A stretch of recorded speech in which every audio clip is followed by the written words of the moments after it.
Ake nginibingelele nonke Mzansi wase-Afrika. Ngibingelele abelaphi bendabuko. Ngibingelele abefundisi, abangani abaseduze kwami kade befona, be-WhatsApp, nabaxhasi abangixhasile bathi ndoda siyawazi amagalelo akho, siyakwazi usisiza. Nakho hamba ukhokhela abameli, hamba ufaka upetrol. Ngiyabonga bafowethu. Nama-client ami athe mkhulu, faka hamba ukhokha abameli wenze ini, asifuni ukubona usenkingeni.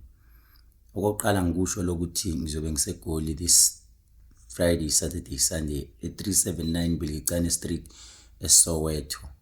Ngiyasonta futhi eGoli this Sunday lapha ukhona i-Law Commissioner ebandleni isitelo sikaJehova eJohannesburg. If you want to visit ngizobe ngikhona na kanjani.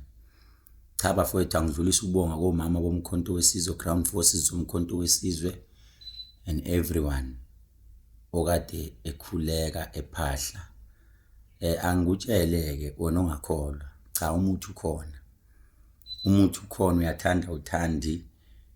Bese bethi abaka transport RTI, Department of Transport, hawu sawubamba ufisho omkhulu, sawubamba una chance. Hey, kanti idlozi alimlahla umuntu. Uma ukholelwa entweni futhi even now I still stand.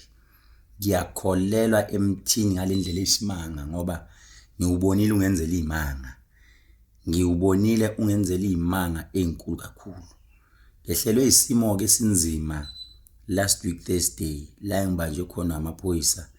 Ngibeke phansi impela, bekunesizathu ke. Kodwa ngenxa ngizothi le message ngiyidirector nasemaphoyiseni, manibopha umuntu ningathathi ngama feelings ulwe nomuntu lo, especially mangicomply. If I'm complying, ungathathi uziwenza into ezirong ezizokushaya futhi phambili, ngoba cha mawusungibophile ngiyashaya ngentelezi hayi kancane, ngiyajikijela ngentelezi hayi kancane. Ngiyokunika ithuba usebenze but nami ngizoya esigodlweni ngiyowenza wami umsebenzi. Ngizongibopha ngiphume ngebhayili ngiyowenza umsebenzi. Uzokuxaka intelezi. So cha inkinga yenzekile enkantolo namhlanje ekseni, njengoba namhlanje kuyi-Tuesday. Abangixoxela maybe abasebenza eScottsburg ukuthi kwenzakaleni. Kodwa ngicabanga ukuthi bese kuyi-challenge enhle kakhulu le yokuthi sibonisane phela ukuthi akudlalwa. Nibophe bani inyanga le, ngiyinyanga futhi ngisasho.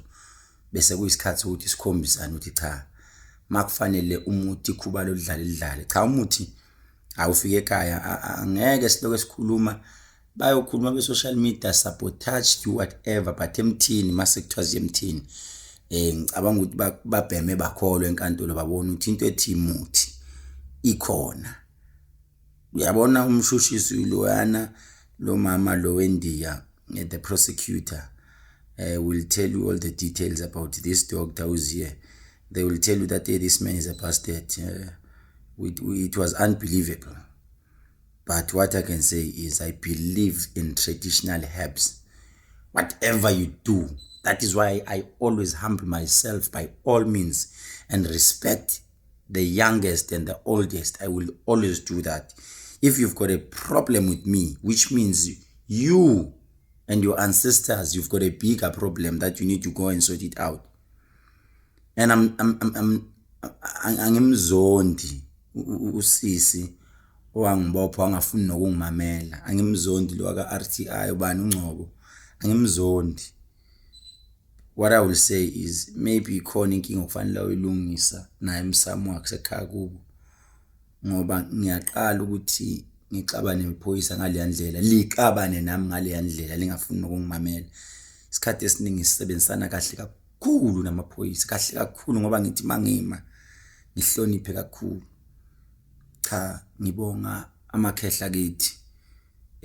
Ngibonge izolo kuno live ngubukile wale yansizwa yakahlatshwayo. Ngishilo ngenhliziyo ngathi uNkulunkulu iqiniso lihlala livela ngesikhathi. Amanga ayashesha ukufika kubantu kodwa iqiniso lihamba kancane. I still believe ukuthi there is still a lot to come that will reveal ngodokotela uKhehlelezi nokwelapha kwakhe. Iqiniso liyovela kancane kancane. Noma yona le yansizwa kahlatshwayo ibuye igeje kwezinye izinto, kodwa ngicabanga ukuthi izolo wenze into enkulu kakhulu ekhombise iSouth Africa esinye isithombe ukuthi nali iqiniso livela. Naye ngathi empilweni ushaya ngabantu ohamba nabo, ushaya insizwa ohamba nazo, noma ushaywa umngane odla naye, umngane. That is why in my life I don't have a friend. I don't trust anyone, because ushaywa insizwa ohamba nazo. Nawe njengoba ubuka, you will be betrayed by the same people owabafaka emsebenzini, by the same people esigodlweni owabanyusa wabasa kwenye level, bazokushaya. Be very, very careful. Think of my words. What was stated izolo ku live, I was there watching. Igama lika Khehlelezi lingene entweni eziningi, langena unjena, but sometimes kuyangisiza ukuthula. Uthule kwesinye isikhathi, ungene emthini udle intelezi, umuthi uyayikhulumela, uthatha isikhathi, kodwa la uvela khona iqiniso liyavela. Ake siyishayele izandla leyansizwa kahlatshwayo, siyishayele izandla kakhulu. I think there is still a lot asazokubuyisa ebantwini ukuthi hayi ningibona ngenza kanje ingani ubani zinyanga. Ake nibe neqiniso kuma client wenu nakubantu enibalaphayo. Abantu beza kuthina sizinyanga bezofuna ukusizwa, abezi kubantu abamaxoki. Asingafikini siza abantu abangaxokizi, kuxokize thina sizinyanga. Fundani ukulapha abantu nithule nivala umlomo. Umuntu othwasile ngempela akapeperezelwa nabantu ku social media ethuka abantu enza vala umlomo ushaya intelezi. Yilokho engiyokusho nje bafowethu, ngiyacela ayihleleni ngezansi, unity bafowethu, belaphi bendabuko bathandazi, befundisi, valani umlomo. Ngiyanicela man, yekani ukulwa nabantu ku social media, yekani ukuxhaphaza abantu ku social media, nihlola abanye benu, nihlola into ezingekho. Like lathi iBhayibheli qaphelani ngensuku zokugcina kuyoba nabaprofiti bamanga. Be very, very careful. Ngiyacela bafowethu, ngiyacela, ngiyaguqa ngiyaphaphata. Uzongithola ku WhatsApp enambeni ethi 071 130 7808 noma ushaya uthi 066 00 26633. uKhehlelezi lo. Ngiyabonga, ngiyanithanda.